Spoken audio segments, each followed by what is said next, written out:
Buddhism. Siddhartha Gautama. The Buddha. The Buddha was not a god. He never claimed to be a god. He never claimed to be a son of God. He never claimed to be a messenger of God. He was a man who achieved nirvana through human effort. Here is his story.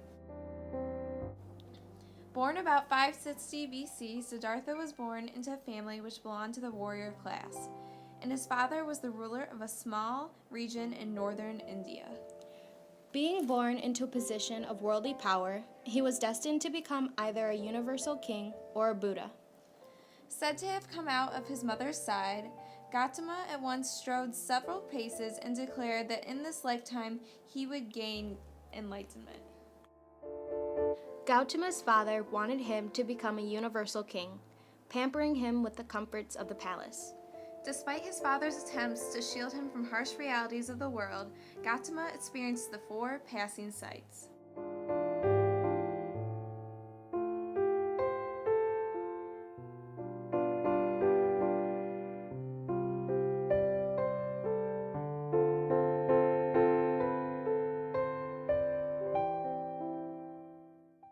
The first 3 sights were penetrating lessons about the reality of suffering and impermanent nature of life's pleasures. The 4th passing sight gave hope of a means of overcoming despair. Gautama renounced a life of power and sensual enjoyment for the austere life of a mendicant. Mendicant, a religious person who owned nothing and begged for necessities like food and clothing. Soon he joined a group of 5 mendicants who practiced asceticism to win salvation. Gautama excelled in the practice of fasting, spending the next several years on the brink of starvation. Starvation did not lead to salvation. 6 years after leaving the palace, in another famous episode, Gautama accepted a simple meal of rice and milk. His 5 companions left him, disgusted that he had abandoned asceticism. He then discovered the middle way. The middle way holds that a healthy spiritual life depends on a healthy physical life. Sitting in the lotus position beneath a fig tree, he resolved not to leave the spot until he had found complete and perfect fulfillment. Mara, the god of death, noted Gautama's resolution and was alarmed at the prospect that he might succeed. Mara first tried scaring Gautama, but he couldn't be frightened. Then Mara sent his 3 daughters, the goddesses Discontent, Delight, and Desire, hoping to rouse Gautama through an appeal to his passions. Gautama was unmoved, touching the earth to call it to be a witness to his resolve. Defeated, Mara and his daughters departed. Gautama had overcome the distractions of fear and passion. He turned his focus inward and entered a meditative trance. He ascended through levels of ever-deepening awareness until he could perceive with perfect clarity the true nature of the human condition. The first watch, Gautama perceived his own previous lifetimes. The second watch, he acquired the divine eye, the ability to perceive the deaths and rebirths of all living things. The third watch, Gautama discovered the 4 noble truths, the perfect summation of the human condition and the means for transcending it. By discovering the 4 noble truths, Gautama had attained enlightenment, which is spiritual perfection in this life, and thus had won salvation. Now Gautama had become the Buddha, the awakened one. In a state of perfect tranquility, the infinite wisdom, he was forever liberated from the sufferings of the human condition. He was tempted to leave his body and pass into nirvana, the state of eternal bliss that is ultimate salvation. The Buddha wanted to share his discoveries with his fellow humans. He found the 5 ascetists and preached his first sermon at the Deer Park near the city of Benares. Buddha had gained his first followers. Buddhism, as a religious tradition, was thus born. Just remember.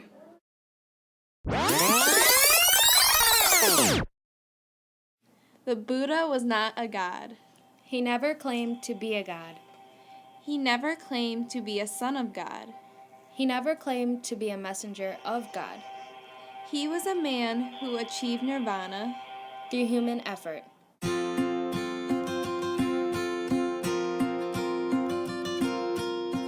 Samsara, the wheel of rebirth.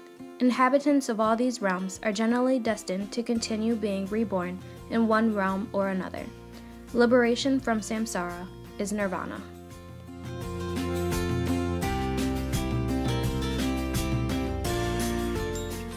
Dukkha implies that things are not quite as they should be, but somehow out of joint and in need of repair, suffering. Anicca, existence in constantly changing impermanence. Anatta, there is no essence, no self. Everything within and without is changing, in a constant state of flux, impermanent. Those are the three marks of existence. Karma. Good karma or bad karma is determined by your last life. That is why good morality is emphasized in Buddhism. The 5 precepts. Do not take life. Do not take what is not given. Do not engage in sensuous misconduct. Do not use false speech. Do not drink intoxicants. And the following are added for monks and nuns. Do not eat after noon. Do not watch dancing or shows. The 4 Noble Truths. To live is to suffer.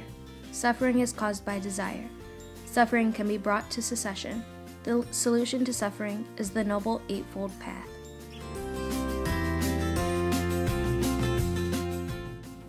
8. Right meditation. Ascend through 4 levels of trance, ultimately reaching nirvana. 7. Right mindfulness. Through careful attention to helpful topics, developing the mental focus needed for meditation. 6. Right effort. Maintain mental alertness so as to control the effect of the senses and to discriminate between wise and unwise mental activity. 5. Right livelihood.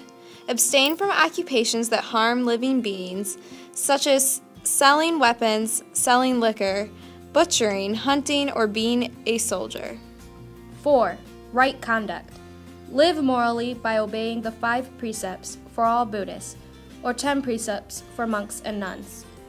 3. Right speech. Avoid vocal wrong deeds, such as gossip, lying, abusive talk, and idle talk. 2. Right intentions. Abandon the evil attitudes of greed, hatred, and delusion. Nurture the good attitudes of generosity, friendship, and insight.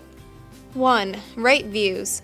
Learn the content of the Buddha teachings, especially the 4 Noble Truths. The 8 steps constitute ongoing practices, not stages to be mastered and then left behind.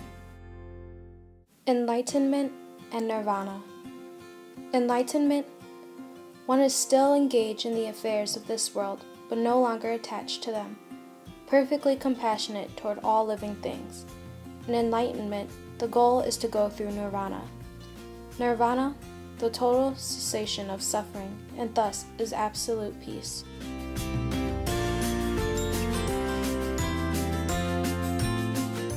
The Elders focuses on the teachings on cultivating wisdom through knowing the 4 Noble Truths and practicing the Noble Eightfold Path, especially meditation.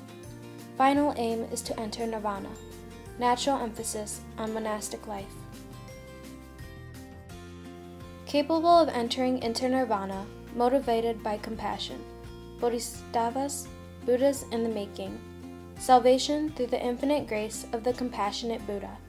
Focuses on Buddha himself, celebrating him like a divine savior. The largest division of Buddhism. Mahayana, the great vehicle. Vajrayana, Tibetan Buddhism. Adherents can attain nirvana in this lifetime, here and now.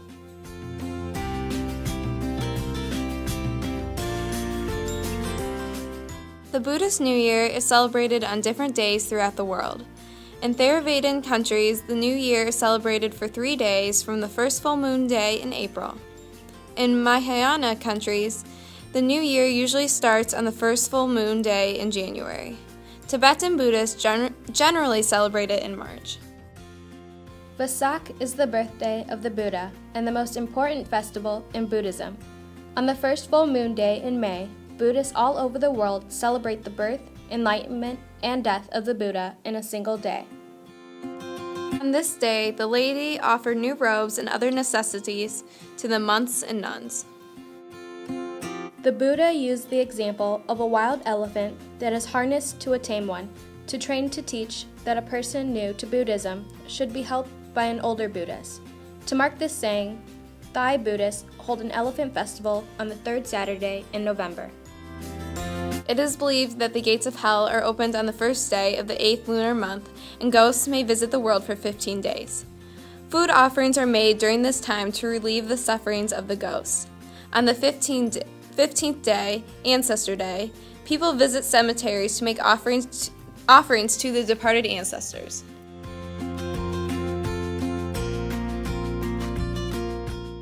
Tripitaka is the earliest collection of Buddhist teachings. It is a vast collection of writings comprising up to 50 volumes. The contents of the Tripitaka are said to have been determined at the first Buddhist council, shortly after the Buddha's death. The Tripitaka contains the original teachings of the Buddha, but over the centuries, many commentaries have been added to the original text. Mahayana Sutras reflect the distinctive concepts of Mahayana Buddhism. The texts, which number over 2,000, were written between 200 BC and 200 CE, the period in which Mahayana Buddhism was developed. Tibetan Book of the Dead, written by a Tibetan monk, is the text most well known to the West. It chronicles the experiences and religious opportunities a person encounters at the various stages, while dying, at the moment of death, during the 49-day interval between death and rebirth, and at rebirth.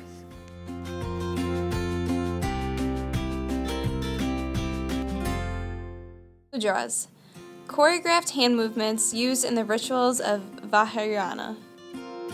Mantras, sacred sounds chanted to evoke a deity or to enhance meditation. Meditation, mental concentration and mindfulness, which ultimately leads to enlightenment and spiritual freedom. Prayer wheels. Reciting mantras and turning the wheel is believed to be just as effective as reciting the sacred text aloud. Pilgrimage, visiting sacred sites, especially places connected to Siddhartha Gautama's life.